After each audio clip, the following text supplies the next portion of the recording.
शर्मा भरा ते भैन लिए अपनी जान भी कुर्बान कर देंगे ने उन्होंने सुखला ही सिर पैर की बाजी ला देंगे ने तू किहो जिहा भरा है जेड़ा अस्सलाम वालेकुम मैं तारक सानी ते तुसी वेख रहे हो मेरा यूट्यूब चैनल रैबर इंटरटेनमेंट प्लस। अगर तुसी मेरे चैनल ते नवे हो तो मेरे चैनल सबसक्राइब कर दियो। अज ऐसी फिल्म लैके तुहाडी खिदमत विच हाज़र हो रहे हैं। मेरे एक वीर की फरमाइश सी और उस फरमाइश से मैं यह फिल्म लैके तुहाडी खिदमत विच हाज़र हो रहा और इस फिल्म की चंद एक गल्लां मैं तुहाडे नाल शेयर करांगा, तुहानू दसांगा कि उस फिल्म का नाम है खानू दादा। 24 अगस्त 1984 बरोज़ जुम्मा रिलीज़ होने वाली एक रंगीन पंजाबी फिल्म खानू दादा नू बाबा मूवीज़ ने रिलीज़ किया सी ते इस फिल्म का जिहड़ा टाइटल रोल है अदाकार इकबाल हसन ने अदा किया सी और शेर खान की कामयाबी तो बाद इकबाल हसन वास्ते करैक्टर लिखे जाते सन और बहुत सारिया फिल्मां उन्होंने यंग टू ओल्ड यानी कि पहले जवान उस तो बाद उन्होंने बूढ़ा कर दिता जाता सी और रूटीन के करैक्टर उन्होंने दिते जाते सी।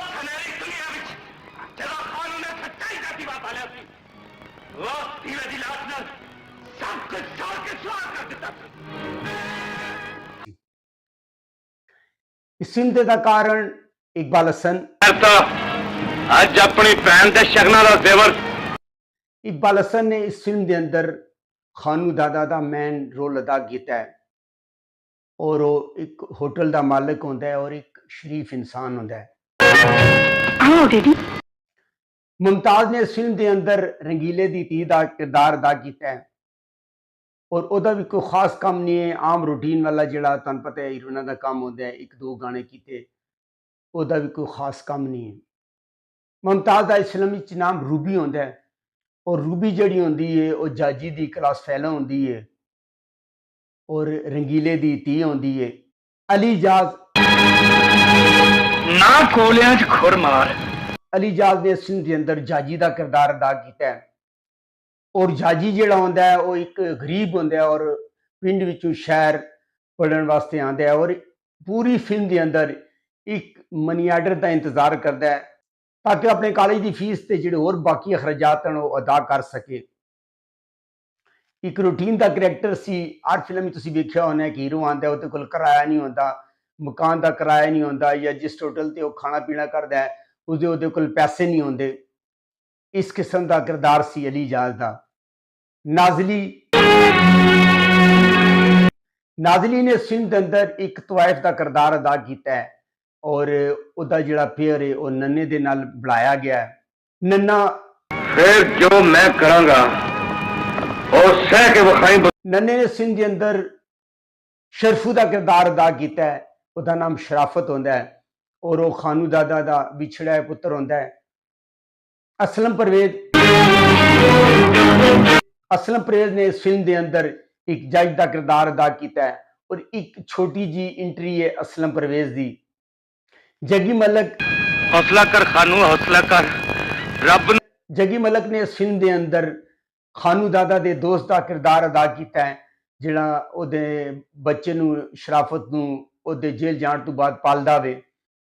मजीद ज़रीफ बंदे दे पुत्रा मगर रहना ही होना। मजीद ज़रीफ ने इस फिल्म के अंदर रमज़ान का किरदार अदा किया है और रमज़ान जिहड़ा होंदा है वो जिहड़ा खानू दादा दे होटल होंदा है उसका मैनेजर होंदा वे और एक दो इंट्रियां ने मजीद ज़रीफ दियां। रंगीला अपनी इज्जत आप हिफाजत कर सकते हैं, हमें पता है। रंगीला ने इस फिल्म के अंदर एक सेठ का किरदार अदा किया है और अच्छी कॉमेडी की और बाद सीन च उन्हें अच्छी कॉमेडी की है और वो जिहड़ा होंदा है रूबी मुमताज का प्यो होंदा है। खाबर अब्बास खाबर अब्बास की भी एक इंट्री है जिहड़ा जेल ओदी मुलाकात खानूजादे दे नाल होंदी है। अल्ताफ खान नींद खराब कर दी बदबख्ता। अल्ताफ खान की भी इस फिल्म के अंदर एक इंट्री है। सलीम हसन की भी इस फिल्म के अंदर एक इंट्री है। इकबाल दुरानी पता नहीं इकबाल दुरानी का भी इस फिल्म की एक सीन है। आबद कश्मीरी आबद कश्मीरी का भी फिल्म एक आध सीन है ਉਹ ਕੋਈ ਖਾਸ ਕੰਮ ਨਹੀਂ ਹੈ। ਇੱਕ ਆ ਛੋਟੀਆਂ ਛੋਟੀਆਂ ਐਂਟਰੀਆਂ ਜਿਹੜੀ ਨਾਜ਼ਲੀ ਹੁੰਦੀ ਹੈ ਉਹਦੇ ਨਾਲ ਉਹ ਕੋਠੇ ਤੇ ਆਉਂਦਾ ਵੇ। ਮੁਸਤਫਾ ਟਿੰਡ ਦੀ ਵੀ ਇੱਕ ਆधी ਐਂਟਰੀ ਹੈ, ਕੋਈ ਖਾਸ ਕੰਮ ਨਹੀਂ ਹੈ। ਇਸ ਫਿਲਮ ਦੇ ਹਦਾਇਤਕਾਰ ਹਨ ਅਲਤਾਫ ਹੁਸੈਨ। ਇਹਦੇ ਤੇ ਸਰਮਾਇਆਕਾਰੀ ਕੀਤੀ ਹੈ ਮਸਊਦ ਕੁਰੈਸ਼ੀ ਨੇ। ਇਸ ਫਿਲਮ ਨੂੰ ਲਿਖਿਆ ਹੈ ਆਗਾ ਹਸਨ ਇਮਤਸਾਲ ਨੇ।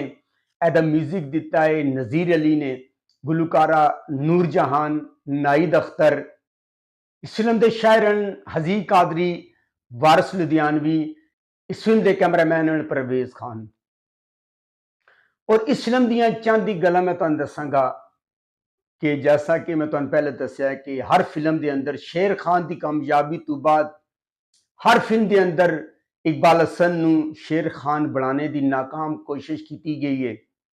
ਔਰ ਬਹੁਤ ਸਾਰੀਆਂ ਫਿਲਮਾਂ 'ਚ ਉਹਨਾਂ ਵਾਸਤੇ ਇੱਕ ਕਰੈਕਟਰ, ਇਸ ਕਿਸਮ ਦੇ ਕਰੈਕਟਰ ਲਿਖੇ ਗਏ ਜਿਹੜੇ ਕਿ ਸ਼ੇਰ ਖਾਨ ਦੇ ਅੰਦਰ ਉਸਨੇ ਕੀਤਾ ਹੈ। ਜਦੋਂ ਇਹ ਫਿਲਮ ਸਟਾਰਟ ਹੁੰਦੀ ਹੈ ਤੇ ਪਹਿਲਾ ਸੀਨ ਦੇਖ ਕੇ ਬੜੀ ਮੈਨੂੰ ਮਾਯੂਸੀ ਹੋਈ ਹੈ। ਪਹਿਲਾ ਸੀਨ ਜਿਹੜਾ ਹੁੰਦਾ ਹੈ ਉਹ ਦੇਖ ਕੇ ਮੈਨੂੰ ਪਤਾ ਚੱਲ ਗਿਆ ਕਿ ਫਿਲਮ ਜਿਹੜਾ ਹੈ ਰੂਟੀਨ ਵਾਲੀ ਹੈ, ਇਹਦੇ ਵਿੱਚ ਕੋਈ ਖਾਸ ਗੱਲ ਨਹੀਂ ਹੈ।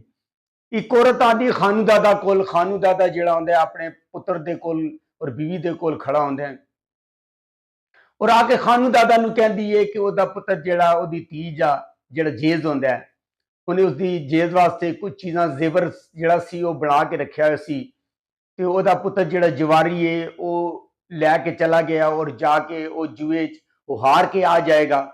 ਖਾਨੂ ਦਾਦਾ ਉਹਦੇ ਪਿੱਛੇ ਜਾਂਦਾ ਹੈ, ਲੜਾਈ ਹੁੰਦੀ ਹੈ। ਔਰ ਇਹ ਫਿਲਮ ਦਾ ਜਿਹੜਾ ਸੀਨ ਹੈ ਤਕਰੀਬਨ 500-700 ਫਿਲਮਾਂ 'ਚ ਇਹ ਮੈਂ ਸੀਨ ਵੇਖ ਚੁੱਕੀ ਹਾਂ। ਸ਼ਰੀਫ ਜਿੱਦੀ ਦੇ ਅੰਦਰ ਵੀ ਯੂਸਫ ਖਾਨ ਜਾਂਦਾ ਹੈ, ਜ਼ੇਵਰ ਵਾਪਸ ਲੈ ਕੇ ਆਉਂਦਾ ਹੈ। ਜੀਰਾ ਸਾਈਂ ਦੇ ਅੰਦਰ ਵੀ ਜਿਹੜਾ ਸੁਲਤਾਨ ਅਲੀ ਜਾਂਦਾ ਹੈ, ਜ਼ੇਵਰ ਵਾਪਸ ਲੈ ਕੇ ਆਉਂਦਾ। ਔਰ ਬਹੁਤ ਸਾਰੀਆਂ ਫਿਲਮਾਂ 'ਚ ਇਹ ਸੀਨ ਫਿਲਮਾਂਤ ਕੀਤਾ ਗਿਆ ਹੈ। ਆਗਾ ਹਸਨ ਇਮਤਸਾਲ ਨੇ 2-4 ਪੁਰਾਣੀਆਂ ਫਿਲਮਾਂ ਵੇਖ ਕੇ ਇਹ ਖਾਨੂ ਦਾਦਾ ਕਹਾਣੀ ਲਿਖੀ ਹੈ। ਇਸ ਕਹਾਣੀ ਦੇ ਅੰਦਰ ਕੋਈ ਜਾਨ ਨਹੀਂ ਸੀ। ਇਹ ਫਿਲਮ ਜਿਹੜੀ ਉਹ YouTube ਤੇ ਮੌਜੂਦ ਹੈ, ਤੁਸੀਂ ਜਾ ਕੇ ਵੇਖ ਸਕਦੇ ਹੋ ਔਰ ਤੁਹਾਨੂੰ ਪਤਾ ਚੱਲ ਜਾ ਕਿ ਜੋ ਮੈਂ ਤੁਹਾਡੇ ਨਾਲ ਗੱਲ ਕਰ ਰਿਹਾ ਉਹ ਸਹੀ ਹੈ ਕਿ ਨਹੀਂ ਹੈ। ਅਲੀ ਜਾਦ ਨੇ ਜਾਜੀ ਦਾ ਕਿਰਦਾਰ ਅਦਾ ਕੀਤਾ ਹੈ, ਜਿਹੜਾ ਕਿ ਸ਼ਹਿਰ ਪੜ੍ਹਨ ਲਿਖਣਾ ਆਉਂਦਾ ਹੈ, ਉਹਦਾ ਮਨੀ ਆਰਡਰ ਦਾ ਉਹਨੂੰ ਵੇਟ ਹੁੰਦਾ ਹੈ। ਨੰਨੇ ਨੇ ਫਿਲਮ ਦੇ ਅੰਦਰ ਸ਼ਰਾਫਤ ਦਾ ਕਿਰਦਾਰ ਅਦਾ ਕੀਤਾ ਹੈ ਔਰ ਸ਼ਰਾਫਤ ਜਿਹੜਾ ਆਉਂਦਾ ਹੈ ਜਦੋਂ ਉਹਦਾ ਪਿਓ ਜੇਲ੍ਹ ਚਲਾ ਜਾਂਦਾ ਹੈ ਤੇ ਉਹਨੂੰ ਅਕਰਮ ਜਿਹੜਾ ਹੁੰਦਾ ਹੈ ਜੱਗੀ ਮਲਕ ਉਹ ਪਾਲਦਾ ਹੈ ਔਰ ਉਹ ਹੋਟਲ ਦਾ ਮਾਲਕ ਹੁੰਦਾ ਹੈ, ਲੇਕਿਨ ਉਹ ਫਰਾਡੀਆ ਹੁੰਦਾ ਹੈ। ਉਹ ਨਾਜ਼ਲੀ ਦੇ ਨਾਲ ਪਿਆਰ ਕਰਦਾ ਹੈ ਔਰ ਉਹਦੀ ਖਾਤਰ ਉਹ ਕਈ ਉਹ ਗਲਤ ਕੰਮ ਕਰਦਾ ਹੈ। ਤੰਜ਼ੀਮ ਹਸਨ ਨੇ ਇਸ ਫਿਲਮ ਦੇ ਅੰਦਰ ਇੱਕ ਸੇਠ ਰਿਆਜ਼ ਦਾ ਕਿਰਦਾਰ ਅਦਾ ਕੀਤਾ ਹੈ। ਔਰ ਮੈਂ ਤੁਹਾਨੂੰ ਜੈਸੇ ਦੱਸਿਆ ਕਿ ਇਹ ਰੂਟੀਨ ਦੀ ਕਹਾਣੀ ਹੈ। ਨੰਨਾ ਨਾਜ਼ਲੀ ਦੇ ਪਿੱਛੇ ਹੁੰਦਾ ਹੈ ਔਰ ਨਾਜ਼ਲੀ ਨੰਨੇ ਦੇ ਨਾਲ ਪਿਆਰ ਕਰਦੀ ਹੈ। ਸੇਠ ਰਿਆਜ਼ ਤੰਜ਼ੀਮ ਹਸਨ ਜਿਹੜਾ ਹੁੰਦਾ ਹੈ ਹਰ ਫਿਲਮ ਦੀ ਤਰ੍ਹਾਂ ਉਹ ਨਾਜ਼ਲੀ ਦੇ ਨਾਲ ਪਿਆਰ ਕਰਦਾ ਹੁੰਦਾ ਹੈ। ਉਹ ਜਿਹੜੀ ਨਾਇਕਾ ਹੁੰਦੀ ਹੈ ਉਹ ਸੇਠ ਰਿਆਜ਼ ਦੀ ਤਰਫ ਹੁੰਦੀ ਹੈ। ਇਸ ਤਰ੍ਹਾਂ ਕਰਕੇ ਇਹ ਫਿਲਮ ਜਿਹੜਾ ਨਾ ਕੋਈ ਖਾਸ ਤਾਸਰ ਨਹੀਂ ਛੋੜ ਸਕੀ। ਬਹਰਹਾਲ ਤੁਸੀਂ ਜਾ ਕੇ ਇਹ ਫਿਲਮ ਵੇਖੋ। ਤੁਸੀਂ ਅਗਰ ਮੇਰੀ ਗੱਲ ਤੋਂ ਮੁਤਫਿਕ ਹੋਏ ਤਾਂ ਮੈਨੂੰ ਕਮੈਂਟਸ ਕਰਕੇ ਲਾਜ਼ਮੀ ਦੱਸਣਾ। ਅਗਰ ਤੁਹਾਨੂੰ ਮੇਰੀ ਮਾਲੂਮਾਤ ਅੱਛੀ ਲੱਗੀ ਮੇਰੇ ਚੈਨਲ ਨੂੰ ਲਾਈਕ ਕਰੋ, ਸਬਸਕ੍ਰਾਈਬ ਕਰੋ ਤੇ ਸ਼ੇਅਰ ਕਰੋ ਤੇ ਨੈਕਸਟ ਵੀਡੀਓ ਤੱਕ ਰੱਬ ਰਾਖਾ।